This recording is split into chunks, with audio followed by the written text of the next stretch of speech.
Hello everyone, আমি বিতিশা রান্নাঘরে সবাইকে স্বাগত। আজকের রেসিপি বাটা মশলা দিয়ে চিকেন কারি। তার জন্য প্রথমে কড়াইতে পরিমাণ মতো তেল গরম করে নেব। তেল গরম হলে দিয়ে দেব আলুগুলো ভালোভাবে ভেজে নেব।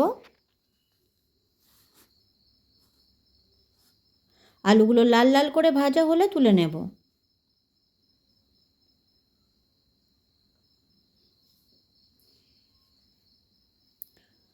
গরম তেলে দিয়ে দেব গোটা গরম মশলা ও তেজপাতা ফোড়ন ভাজা হলে দেব 3টে বড় সাইজের পেঁয়াজ কুচি।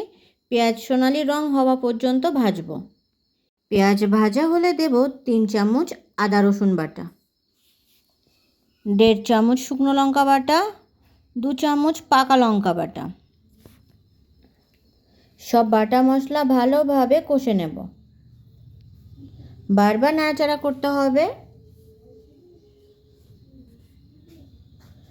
ভালোভাবে 4-5 মিনিট কষে নেওয়ার পর দিয়ে দেব পরিমাণ মতো লবণ ও পরিমাণ মতো হলুদ। লবণ হলুদ ভালোভাবে মিশিয়ে নেব। মিশিয়ে নিয়ে কষে নেব। বারবার নাড়াচাড়া করতে হবে, না হলে মশলা পুড়ে যেতে পারে। মশলা ভালোভাবে কষা হয়ে গেলে মশলা থেকে তেল ছেড়ে দিলে দিয়ে দেবো ভালোভাবে ধুয়ে জল ঝরিয়ে রাখা চিকেন ভালোভাবে মশলার সাথে মিশিয়ে নেব।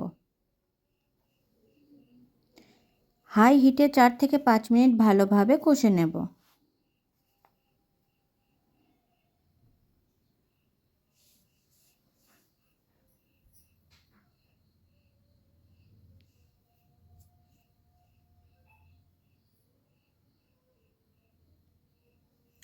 ঢাকা দিয়ে মাঝারি আঁচে কিছু সময় রান্না করব।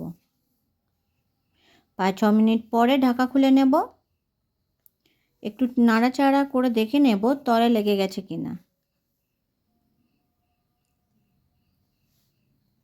দিয়ে দেব একটা মাঝারি সাইজের টমেটো বাটা। আরও 5-6 মিনিট কষে নেব।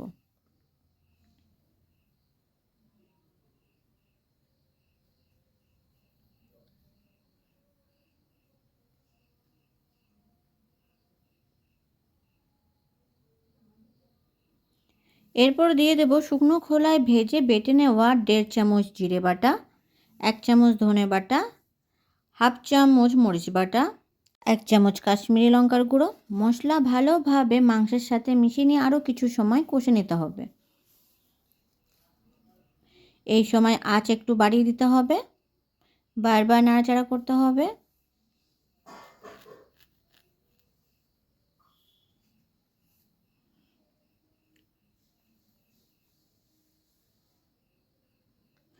মাংস কষা হয়ে গেছে, তেল ছেড়ে দিয়েছে। এবার দিয়ে দেব ভেজে রাখা আলুর টুকরো।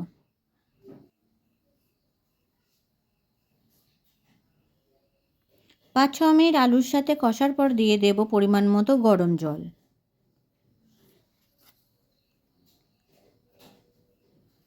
ঝোল একটু নাড়াচাড়া করে নিয়ে ঢাকা দিয়ে ফুটতে রেখে দেব।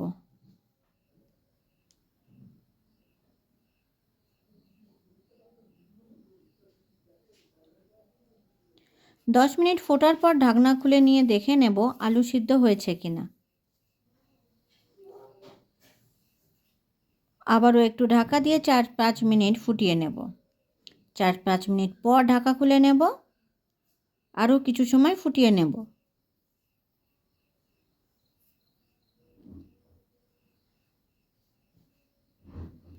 দিয়ে দেব গরম মশলার গুঁড়ো। গরম মশলার গুঁড়ো ভালোভাবে ঝোলের সাথে মিশিয়ে নেব। তৈরি হয়ে গেছে বাটা মশলা দিয়ে চিকেন কারি। ভিডিওটি কেমন হয়েছে অবশ্যই কমেন্ট করে জানাবেন। আর ভিডিওটি যদি আপনাদের ভালো লেগে থাকে তাহলে চ্যানেলটিকে সাবস্ক্রাইব করতে একদম ভুলবেন না। ধন্যবাদ।